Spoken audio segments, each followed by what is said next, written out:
حضرت نوح علیہ السلام کا قصہ۔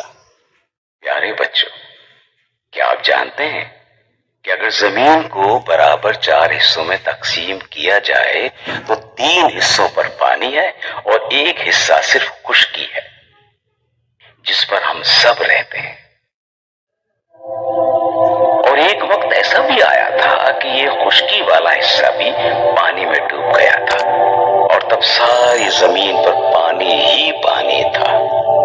چلیے ہم آپ کو بتاتے ہیں کہ ایسا کب اور کیوں ہوا تھا۔ آج سے تقریباً 7000 سال پہلے کی بات ہے۔ اللہ تعالیٰ نے اپنے ایک نبی حضرت نوح علیہ السلام کو ایک ایسی قوم کی طرف بھیجا جو اللہ کو چھوڑ کر بتوں کی عبادت کرتی تھی۔ جن بتوں کی وہ عبادت کرتے تھے ان میں سے چند مشہور بتوں کے نام ود، سبع، یغوث، یعوق اور نصر تھے۔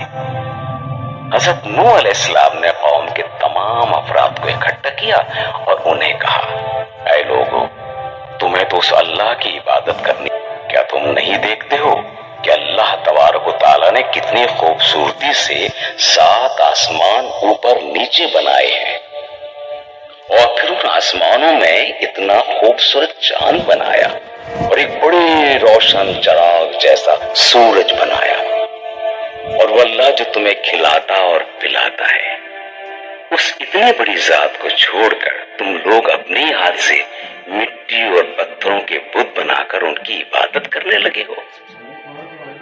لوگوں نے جب حضرت نوح علیہ السلام کی باتیں سنی تو بجائے ان پر عمل کرنے کے الٹا حضرت نوح علیہ السلام کو برا بھلا کہنا شروع کر دیا۔ حضرت نوح علیہ السلام نے ان لوگوں کو اللہ کی طرف بلانا شروع کر دیا۔ آپ علیہ السلام دن رات انہیں اللہ کی طرف بلاتے تھے اور وہ لوگ حضرت نوح علیہ السلام کو دیکھ کر اپنے کانوں میں انگلیاں ڈال لیا کرتے تھے، حتیٰ کہ 950 سال گزر گئے اور صرف 40 لوگ حضرت نوح علیہ السلام پر ایمان لائے اور باقی سب لوگ اسی طرح بتوں کی عبادت کرتے رہے۔ تنگ آ کر حضرت نوح علیہ السلام نے اللہ تبارک و تعالیٰ سے دعا کی، اے اللہ، تو ان سب لوگوں کو ہلاک کر دے۔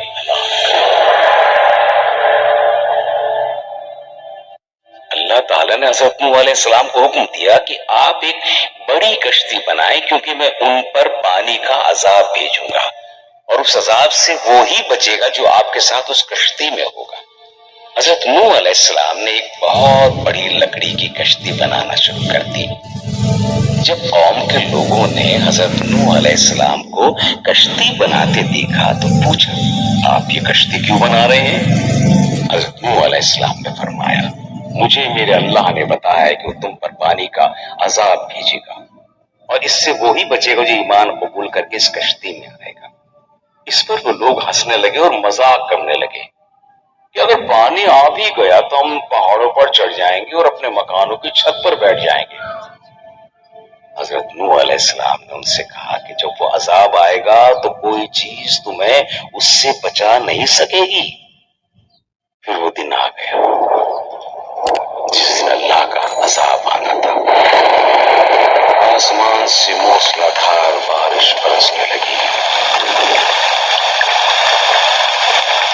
بجلیاں کڑکنے لگی اور آندھیاں چلنے لگی، چشموں سے پانی ابلنے لگا، آسمان اور زمین پر ہر طرف سے پانی ہی پانی آ رہا تھا۔ حضرت نوح علیہ السلام ان لوگوں کو جو اللہ پر ایمان لائے تھے اور پرندوں اور جانوروں کا ایک ایک جوڑا لے کر کشتی میں بیٹھ گئے۔ کشتی اللہ کے حکم سے چلنے لگی، پوری زمین پانی سے بھر گئی، ہر طرف پانی ہی پانی تھا۔